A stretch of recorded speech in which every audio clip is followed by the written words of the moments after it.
Bonjour à tous, aujourd'hui on va parler des logigrammes.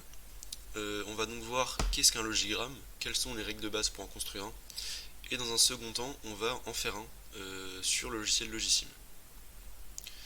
Donc premièrement, qu'est-ce qu'un logigramme? Un logigramme, c'est une construction graphique qui va permettre de mieux visualiser notre équation logique de sortie.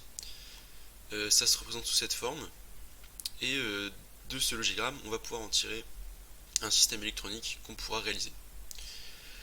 On voit donc qu'un logigramme s'est constitué d'entrées, ici en l'occurrence A, B et C, et d'une sortie, ici S.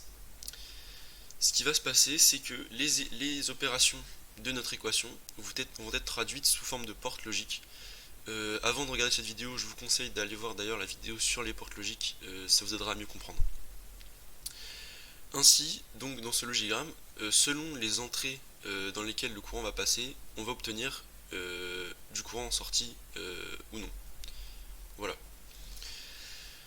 Donc dans la deuxième partie, on va en réaliser une sur le logiciel Logisim, sauf que sur ce logiciel, c'est la norme américaine qui est utilisée, donc c'est pour ça, je préfère le dire maintenant, on va utiliser cette norme. Voilà. On va donc maintenant passer à la partie réalisation. Donc j'ai mon équation, S égale A bar et B ou B bar et C ou A bar et C bar. Donc ce qu'on va commencer par faire en premier, c'est placer les entrées. Donc A, B et C. Voilà. Comme j'ai du A bar, du B bar et du C bar, je vais aussi les faire de manière à ce qu'elles valent 0. C'est-à-dire que je vais mettre une porte non juste à côté. Comme ceci. Hop. Porte non. On tourne vers le sud. Voilà. Tac. Hop. Et hop. Voilà. On les relie. Et on fait pareil. Voilà. Donc, comme on peut voir dans notre équation, on a des petites opérations, c'est-à-dire A bar et B, B bar et C, A bar et C bar.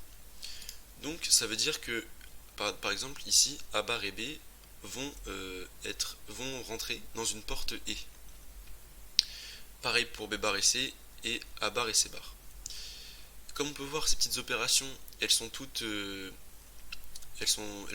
porte OU entre elles. Ça veut dire que nos petites opérations vont être toutes reliées à une porte OU, qu'on peut mettre dès maintenant. Voilà, avec une sortie. Voilà. Donc on va commencer à s'attaquer aux plus petites opérations. Donc A bar et B, on va prendre donc la porte E, car c'est A bar et B, qu'on va placer ici. Ici j'ai A, B et C, donc A bar correspond à ceci. On va donc relier, on va donc relier A bar à notre porte E. Ensuite on a B, B qui est ici, on va relier B à notre porte. Ensuite on passe à B bar et C, donc B bar correspond à cette ligne, on la relie, et C correspond à cette ligne, on va la relier. On a ensuite la dernière petite opération, c'est-à-dire A bar et C bar. On a donc A bar ici, et C bar ici. Voilà, donc il ne reste plus qu'à toutes les relier à notre porte OU, comme ceci. Et notre logigramme est terminé. Donc je vais quand même le vérifier avec vous. Comme vous voyez, j'ai la table de vérité de mon logigramme. Donc on va commencer. On voit bien que quand toutes mes entrées valent 0, ma sortie vaut 1. Ensuite, voilà, ça vaut toujours 1 quand quand mon entrée C vaut 1. Voilà, on peut continuer de vérifier. 1, ensuite, hop, 1 et 1, ça vaut toujours 1 ici. Par contre, quand seul A vaut 1, on a bien 0. Quand A et C valent 1, on a bien 1. Mais quand A et B valent 1, on a 0. Et quand toutes mes entrées valent 1, on a bien 0.